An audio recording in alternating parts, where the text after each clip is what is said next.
বাবার সম্পর্কটা মধুর সম্পর্ক। যার বাবা নাই সে বুঝে। আর যার বাবা আছে পৃথিবীতে বাবাকে ভালোবাসবেন। আমরা বাবাকে জানি না কতটুকু ভালোবাসছি। কিন্তু ছোটবেলা বাবার প্রতি অনেক টান ছিল। আমরা বোন ছিলাম, ভাই ছিল না। তাই আমার বাবা আসছে বাজারে গেছি তার পছন্দের মাছগুলো নিয়ে আসছি। সে পছন্দের যে মাছগুলো করে সেই মাছগুলো আইনা আমার হাতে রান্না করে করব। আর আমার বাবা আমার হাতে রান্না বেশি পছন্দ করে। আমার ফ্যামিলির সবাই আমার হাতে রান্না পছন্দ করে। তাই বাবাকেও নিজের পছন্দের মতন খাওয়াইতে পারছি কিনা খায় নাই। তারপরও মনে হয় আরেকটু খাওয়াইতে পারতাম তাই খুশি হইতাম। তার পছন্দের খাবারগুলো রান্না কইরা দিছি। মাথাটা আমি নিজে পছন্দ করে রান্না কইরা দিছি। কিন্তু মাংস খাইতে পারে না, তার দাঁত নাই। দাঁত পইড়া গেছে এইজন্য। যাই হোক অনেক কষ্ট ছিল। বাবা যেদিন চইলা যায় সে বিকালে ওইদিন আমার খুব খারাপ লাগছে। রাত্রে আমি আর খাই নাই, খুব কষ্ট লাগছে। বাবা-মার প্রতি না একটা মায়া অন্যরকম। প্রতিটা মানুষেরই। আর যারা বাবা-মাকে চোখে দেখতে পারেন না সেই ভাই-বোনদের বলব, বাপ-মারে কষ্ট দিয়েন না। যদি পৃথিবী থেকে হারাইয়া যায় আর পাবেন না। আমরা ছোটবেলা থেকে বাবা-মার প্রতি অনেক করছি। আমাদের বড় ভাই ছিল না। আমরা ৬ বোন। আমরা বোনরাই বাবাকে দেখছি, মাকে দেখছি। ভাই শুধু একটা ছোট। ওই ভাইটা বড় হইতে, হইতে আমরা এখন ভাই যাইয়া দাঁড়াইছে। এখন বাবা-মার প্রতি দেখে, ভাইয়ের প্রতি ও দোয়া ও ভালোবাসা থাকবে। আর এই বাবার স্মৃতিটা রাখছি, ২ টা ভিডিও করছি। বাবার স্মৃতি হিসাবে রাইখা দিছি।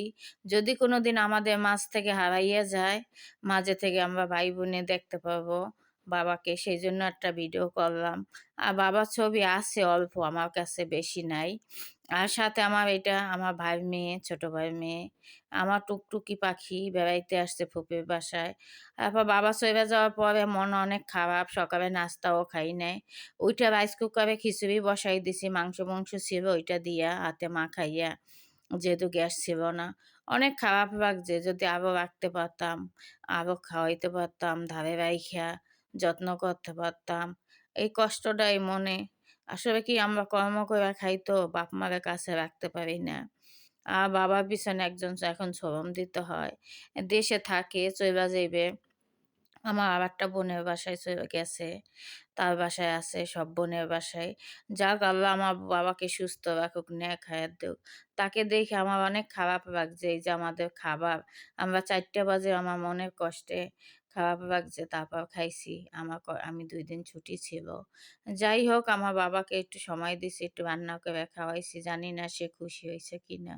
এখন দিকেই নাই, সে কথাই ঠিক মতন কইতে পারে না, মনে রাখতে পারে না, আবেগিয়া যায়। হ্যাঁ, সবকিছু দেইখা মানে নিজের চোখে পানি অঝরে পড়ে। তারপরও তাকে কই না। যাক সে সুস্থ থাকুক, আল্লাহ এই দুনিয়াতে যতক্ষণ রাখুক, সুস্থ রাখুক। কিন্তু তার নামাজ ৫ ওয়াক্ত নামাজ পড়ার দিকটা আছে আমার বাবা সুস্থ সবল মতন। তার নামাজ পড়ার জন্য সে ৫ ওয়াক্ত আজান দেওয়ার সাথে, সাথে নামাজ পড়বে। আমার বাবার জন্য সবাই দোয়া করবেন একটু ভাইয়ারা, আপুরা। প্রতিটা বাবার প্রতি আমরা সবাই দোয়া করি। আমার বাবার জন্য একটু দোয়া করবেন। আমাদের বাবা ছাড়া পৃথিবীতে কেউ নাই। চাচা, ফুপু কিছুই নেই, বাবা ছিল।